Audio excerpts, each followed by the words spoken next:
Good day. Welcome to the Solid Experts Technical Tip Series. My name is John Nolan, and today I'm going to show you perhaps a slightly known option about the ability to reverse engineer an STL file and change its feature topology so that you can print it as yet something else. Now ideally you would go find a similar model on 3D Content Central or something else in SolidWorks format you can work directly with, but if all you truly have is that one unique STL file, you now have a new set of options to address how to deal with it and change its features. Now SolidWorks has for quite some time the ability to open an STL file, and if you don't preset your options, what you would normally get is just the graphics.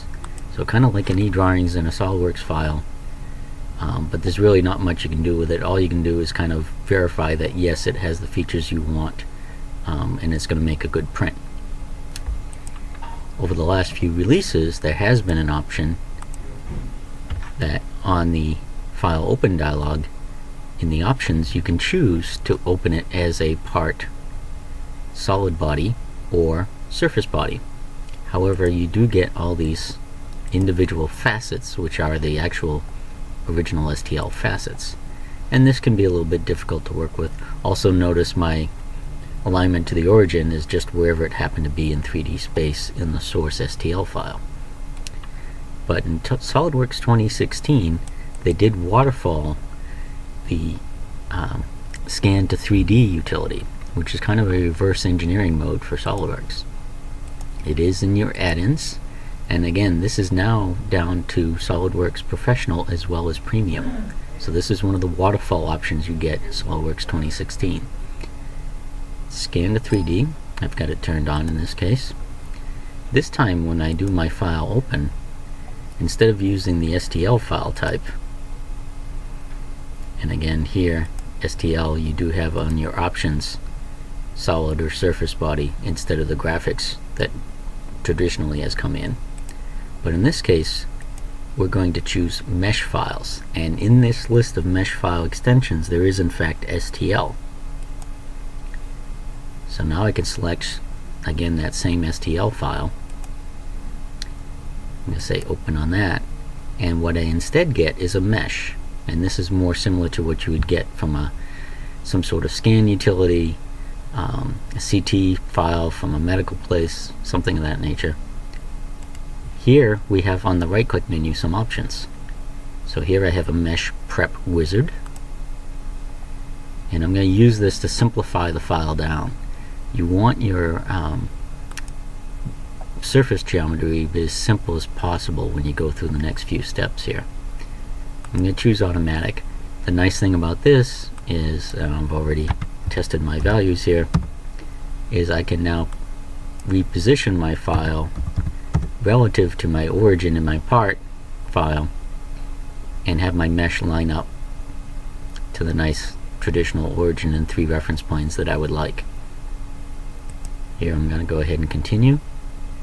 Now to simplify these features out, because instead I'm going to change this whole pattern anyway, or create a new one ideally, I'm going to use the trim the boundary section, and here I've found that Polygon seems to work the best. So I'm going to go Polygon, and I'm just going to trim along here. Dun, dun, dun, dun, dun. So basically I'm going to remove this whole pattern arrangement from the face and just make it into a flat face again. Now what's nice about the Polygon is it does give me the auto snap to close. Go ahead and create delete. Now that did create a hole, but don't worry about it yet. Here, leave your simplification and your smoothing sliders all the way to the left. Moving those right does not improve the situation, unfortunately. Here, now that I have that hole, notice it offers to automatically fill it. So this is kind of like delete face with fill and patch. Boom, there we go. We're all set. So now that's created a nice smooth solid body, or solid surface mesh, that with the next step we can turn into a body. Here we're going to go with the surface wizard, automatic creation, And it really should say Surface and Solid Wizard, by the way. Here, check your preview. If you see any red at all, uptick your surface detail until the red in the preview goes away.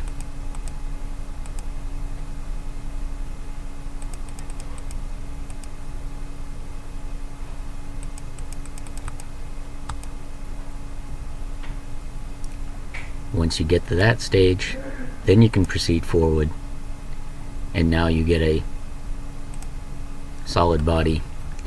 If in fact you didn't like the topology that came out, there's a little too many wrinkles and stuff, now that you're aligned to your front and top and right planes, you can just simply make a sketch, section through, take the better half, mirror the solid body across, and now you've got a good solid body to work with.